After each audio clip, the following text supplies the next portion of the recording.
Oi, pessoal! Vamos continuar então falando sobre os 3 trimestres da gravidez? Agora a gente vai para o terceiro trimestre.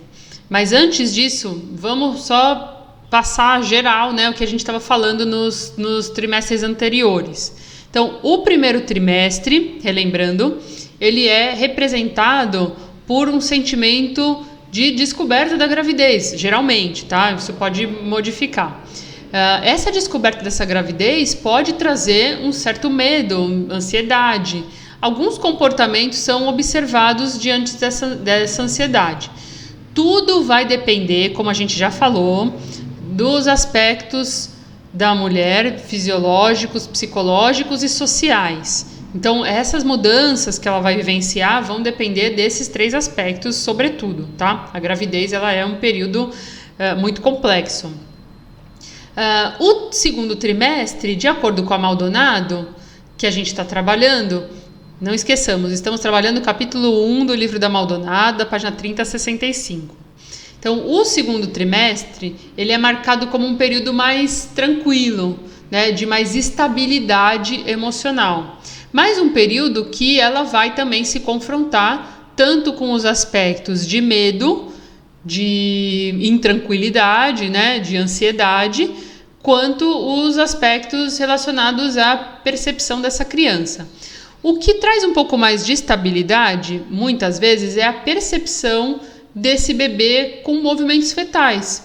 Então, o fato dela perceber que ele está crescendo, descobrir o sexo da criança, já está percebendo os movimentos dele. Então, isso vai fazendo com que ela comece a aceitar a condição e comece a se imaginar. Ao passo que também vão trazendo alguns medos sobre o pós, né? Então, o ser humano é um ser que gosta de controlar as coisas e gosta de, sobretudo, viver no futuro. Então, é muito comum a gente ver as mulheres, claro, com muito medo de perder a condição que tinha de trabalho, medo, por exemplo, de como vai ficar o corpo depois do nascimento do bebê. Então, são alguns medos que são consideráveis e que ela vai começar a vivenciar isso a partir do segundo trimestre, que é quando está avisando, né? Ó, tá grávida mesmo, né? Ó, tem um bebê aí.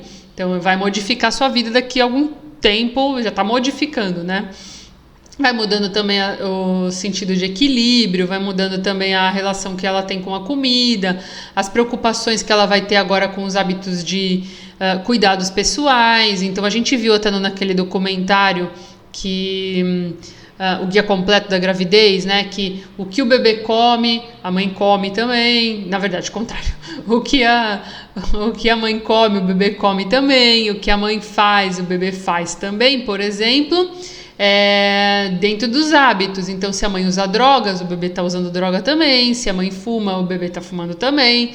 Se a mãe bebe, o bebê está bebendo também. Então, os hábitos positivos e negativos, né? Então, se a mãe passa ansiedade, a descarga de hormônios relacionados à ansiedade vão acontecer para que a criança também fique ansiosa, também passe por situação de estresse. Então, tudo aquilo que a mãe está vivenciando, o bebê está vivenciando também. Então, um senso de responsabilidade também muito grande que vai trazer para a mãe. Isso também a gente trabalhou naquele vídeo, os primeiros 1000 dias de vida, né, logo no começo do semestre, quando as aulas eram presenciais. E eu conseguia ver vocês aí do outro lado. Mas espero que esteja bem com todo mundo aí e vamos falar sobre o terceiro trimestre. Bom, o segundo trimestre dá um pouco de liberdade para a mulher, um pouco de tranquilidade. O terceiro trimestre vai trazer um pouquinho de ansiedade. Por quê? Porque está chegando o final da gravidez e é muito provável que essa mulher comece a perceber que tá próximo do bebê sair, né? Então, eu ouvi algumas mulheres já falando assim, quando eu começo a pensar no parto, eu começo a pensar, ele vai ter que sair de alguma forma, e isso me assusta. Então, esses pensamentos podem trazer ansiedade para a mãe. Então, o período do final da gravidez, né, a chegada do final da gravidez pode trazer também esses pensamentos contraditórios, né? De ao mesmo tempo que quer ver o bebê, quer ter ele em suas mãos, também muito medo do que pode acontecer. Nós já vimos que o parto é um período de muita situação de ansiedade, porque a gente não sabe exatamente, inconstância, a gente não sabe exatamente o que pode acontecer. Então é muito provável que essa mulher fique muito ansiosa, né? Porque ela não sabe o que pode acontecer nesse momento traumático, tanto da vida dela quanto da vida do bebê. É muito comum também algumas mulheres que estavam vivendo esse segundo trimestre da gravidez de uma forma tão tranquila e estável, querer que a gravidez se prolongue, né? Então, um desejo de que o bebê continue mais ali dentro da barriga dela, para que ela possa acompanhar mais essa gravidez, ao passo que também, quando o bebê vai crescendo e vai chegando perto do final da gravidez, muitas mulheres, quase a totalidade das mulheres, referem um desejo de que o bebê nasça logo, né, porque ela já não, ele está tão grande que ela já não consegue mais ter posição para dormir, ela perde a respiração com muita facilidade, porque ele acaba comprimindo um pouco as costelas, sente vontade de fazer xixi toda hora, né,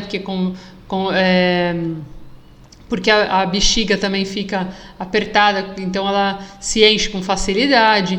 Então, assim, é um período também de muita turbulência, inclusive na mudança do corpo dessa mulher. Então, muitas mulheres acabam desejando que o bebê nasça logo, até mesmo para ela poder, supostamente, dormir uma boa noite de sono. Mas isso não vai acontecer tão já, né? Já vamos dar essa notícia para essas mães, que depois do nascimento do bebê, aí que as mães não dormem mais a vida inteira. As mães que eu conheço e que me falam sobre isso, falam que depois do nascimento do bebê, que aí você não dorme mais, porque aí é quando é bebê que você tem um sono muito leve, porque você está muito preocupada com o que está acontecendo. Depois, quando ele cresce um pouco, você está um pouco preocupada também, então você fica atenta se ele não vai te chamar. Depois, quando é adolescente, está saindo de casa, você também fica preocupada, né? Quando é adulto, o que pode acontecer? Então, muitas mães dizem que nunca mais recuperam o sono pesado do que antes da gravidez. Mas uma brincadeira à parte, porque está ligado ao afeto e essa preocupação com o seu bebê, né? Aqui importante também da gente falar é que ela pode começar a se sentir mais madura para ser mãe, ao passo que ela também pode se sentir também um pouco começa de certa forma a intensificar, né, essas soluções doentias que ela estava dando para os conflitos que até então estavam um pouco paralisados. Então ela pode, na verdade, agora atualizar algumas situações problemáticas. Então pode ser que ela comece também a reviver situações problemáticas que ela já tinha emocionalmente, que até então estavam estáveis.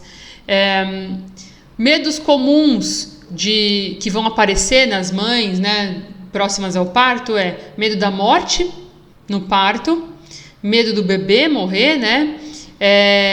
Às vezes um medo da vagina ficar alargada para sempre, medo de sofrer violência obstétrica, medo de, também depois que o bebê nascer, um medo de não ter leite suficiente, ou o famoso leite fraco, que na verdade a gente já sabe que isso está ligado também à alimentação da mãe, e que é importante que a mãe possa se orientar com o médico, né, e com os profissionais de saúde que possam auxiliar ela, e o medo também dela restringir a vida dela só ao bebê e acabar ficando um pouco saturada com isso.